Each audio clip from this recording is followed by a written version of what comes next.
নদীৰ ওপৰত আছিলে দলংখন দলঙৰ ওপৰেদি দুটা কি যাই আছিলে ছাগলী যাই আছিলে ছাগলী দুটা দলংখনৰ ওপৰত কি কাজিয়া লাগি গ'ল হয়নে কাজিয়া লাগি গ'ল কিয় কাজিয়া লাগিছিল যে কোনে ই ভাবিছে মই আগত যাম এইফালে কোনে ভাবিছে ভেৰি গুড তাৰপিছত দলঙৰ পৰা কি হ'ল দুয়োৰে ক'ত পৰি গৈছে পানীত পৰি গ'ল কিহৰ কাৰণে পৰি গৈছে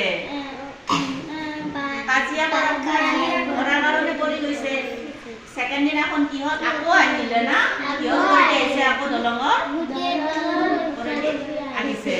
আহোঁতে দুয়ো কি কৰিছে পূজা কৰিছে কথা পাতিছে কি কথা পাতিছে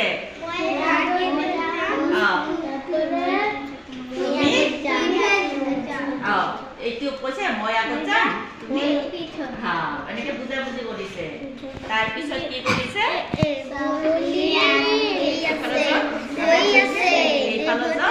এইফালে গৈছে বুজা বুজি কৰি গ'ল হয়নে এনেকে দুয়ো এইফালৰ জন তলত গৈছে আৰু এইফালৰ জন ওপৰেদি গৈছে এনেকে দুয়ো বুজা বুজি কৰি দলংখন পাৰ হৈ গ'ল তাৰমানে ইয়াৰ পৰা কি বুজিলা তোমালোকে এইটো সাধুৰ পৰা কি বুজিলা কোৱাচোন এইটো কাহিনীৰ পৰা কি বুজিলা যে আমি কাজিয়া কৰিব লাগে আমি কি কৰিব লাগে মিলি জুলি থাকিব লাগে আৰু বুজা বুজি কৰিব লাগে আণ্ডাৰষ্টেণ্ডিং লাগে ন বুজা বুজি থাকিব লাগে